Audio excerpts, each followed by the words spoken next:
The marble halls of the Roman Senate held more power than any army. While legions conquered territories, it was the politicians in togas who truly controlled the fate of an empire.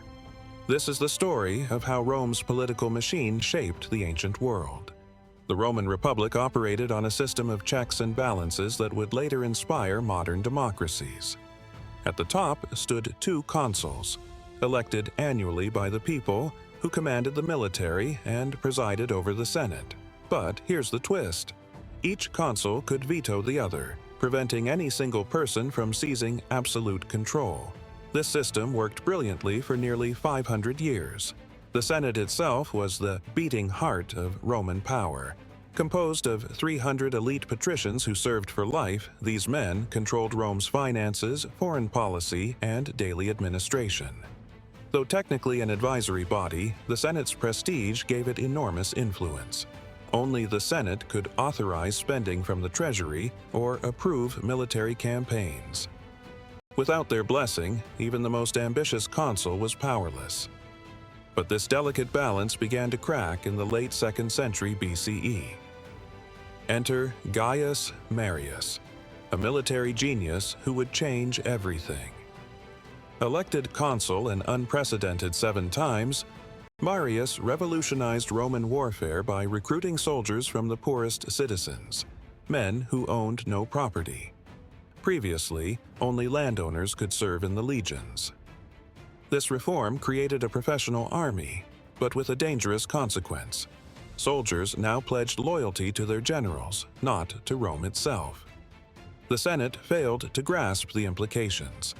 By leaving generals to provide land grants and pensions for their troops, they inadvertently created private armies.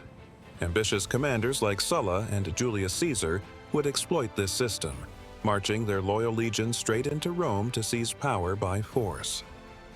The conflict between military authority and political power reached its breaking point with Caesar. After conquering Gaul and amassing unprecedented wealth and loyalty from his troops, Caesar crossed the Rubicon River in 49 BCE, igniting civil war. The Senate, desperate to preserve the Republic, declared him an enemy of the state. But political decrees meant nothing against battle-hardened legions. Caesar's assassination on the Ides of March in 44 BCE was the Senate's final attempt to restore the old order. Instead, it plunged Rome into chaos. From the ashes rose Octavian, later known as Augustus, who masterfully transformed the Republic into an empire while maintaining the illusion of senatorial power. He called himself merely the first citizen, but everyone knew the truth. The age of shared power was over. Augustus understood what Caesar had not. Romans weren't ready for open monarchy. So he renovated the Republic's facade while concentrating all real authority in his hands. The Senate survived, but only as a legitimizing body that granted emperors their power and influenced public opinion. The consuls remained, but now served at the emperor's pleasure. The lesson was clear. Rome's political institutions, designed to prevent tyranny, ultimately enabled it.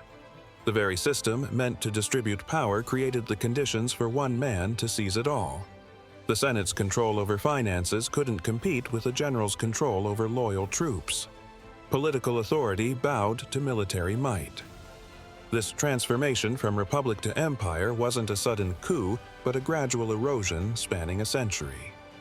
Each crisis, each ambitious general, each failure of the Senate to adapt weakened the foundations until the entire structure collapsed. What emerged was something new, an empire that would dominate the Mediterranean for 4 more centuries, built on the ruins of republican ideals. The forums and Senate halls still stand today, monuments to a political experiment that both succeeded brilliantly and failed catastrophically. Rome's story reminds us that even the most sophisticated political systems are only as strong as the people who operate them.